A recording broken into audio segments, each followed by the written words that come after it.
Hey friends, this is Rob Butler, and I'm going to do a video for my response and my post. And I got my notes right here beside me. That's why I keep looking down. Um, Sorry for being late to the party. My wife had a pain in her rib cage and in her back for over 24 hours, and finds out that she had gallstones. So we appreciate your prayers. She will be contacting the internal medicine doctor to see about having her gallbladder removed. So we got that going on for us now. Um, but let's get into this. So kind of the two or three things that we are supposed to kind of reflect on about our church autobiography. And the first thing that kind of really stepped out was in Mac's book, excuse me. Um, was right there in the very beginning.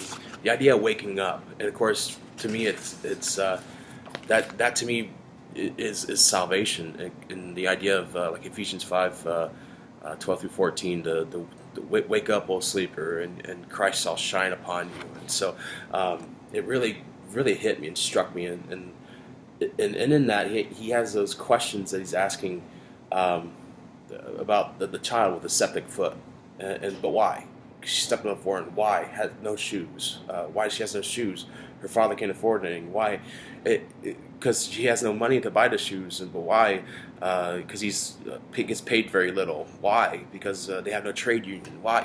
And so it really made me think about the critical thinking that we do as we approach the issues that we talk about in our churches. And so for so long, we haven't done theology locally, especially within the Church of God, the movement or tribe that I represent. In the holiness churches, it's very foundational to our theology. Is the message of holiness, of sanctification, but these are messages more for not necessarily the lost or the people maybe that we're trying to reach. It's made for Christians, and so the idea of the narrative that we have in our church is a message that Christians would drive in from all over Flint to come to a church like the one that I pastor, and so it made me think about those things like why, and so that's I guess the root of the message and the narrative that we portray that is still too foundational to the church is that sanctification that you would get at an altar. And so the processes that we've gone through has been foundational. And Sedmak, I hope I'm saying his name right, he talks about theology as life.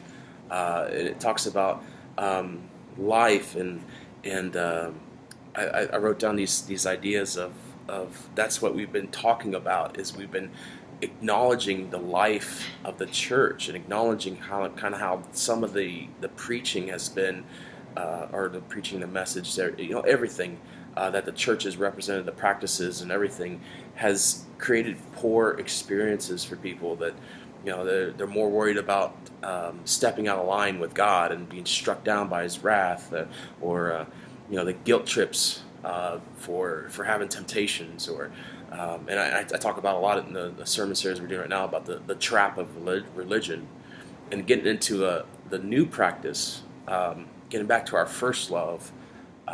We've been talking about a series that we're doing is called Sinners in the Hands of Loving God, which is kind of the main resource besides the Bible is Brian Zahn's book of the same name, and in there I loved it because Zahn talks about perfect theology being Jesus, and so it really, all this stuff kind of made me talk about a lot of things, because when we get down to the message of our historical roots in the Holiness Church of sanctification, there's always been a verse that really just stood out to me. It's in 2 Thessalonians, and it says that Paul followed the sanctifying work of the Holy Spirit to Thessalonica, and that really opens my eyes when I think about sanctification, because it means that we do it in the community. We do it as we follow God to our neighborhood, and it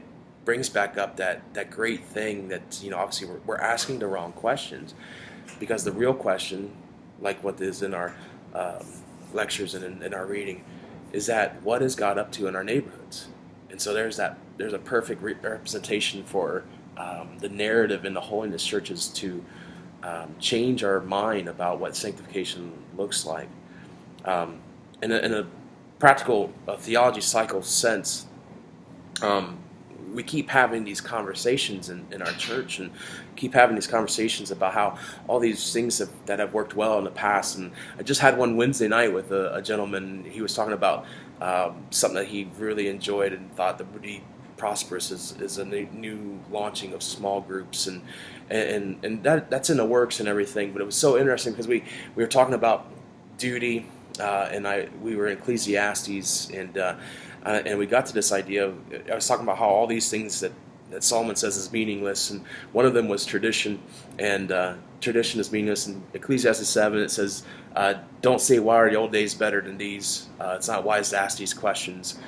And of course, the week before we talked about loyalty, and these are values of discipleship that need to be harvested within us. And I'm sure I'll say more about that some other time, but trying to wrap this up. But the idea is that God has taken us into this future. And it reminded me of what Sadak said, that we don't want healed. And I thought that's true. And so we're always trying to live in this past, or live in this how things had worked before, afraid of capturing what vision really is. And what I've always thought vision was three circles that kind of all overlap right there in like a triangle, and of course in the center, those three circles where they overlap is where God is at work in our community. And the idea is that the leader, us or me in my context, the congregation, and then the people. And that, again, that was Samak. I was thinking about that when Samak was talking about theology being done in the village. And so here's the people, and he talks about like Jesus understanding the culture, Jesus understanding his context, and that's where we are, and that's the conversations that we need to have, and having that practical theology cycle to come to this new practice. And so we have to have these critical conversations now about the strategy to execute our vision, and we have to draw our community, our congregation together to hear the patterns. And I think that's where hopefully everything is moving towards as we develop our strategies for the vision of this church. And I hope I hit everything I'm supposed to hit. Again, I apologize for being late to the party. Look forward to reading, and I watched a couple videos already, the 2 videos that were already, and I thought that's a great way to do it. So God bless you guys. Thank you. And I hope to interact some more with you as you ask questions. God bless.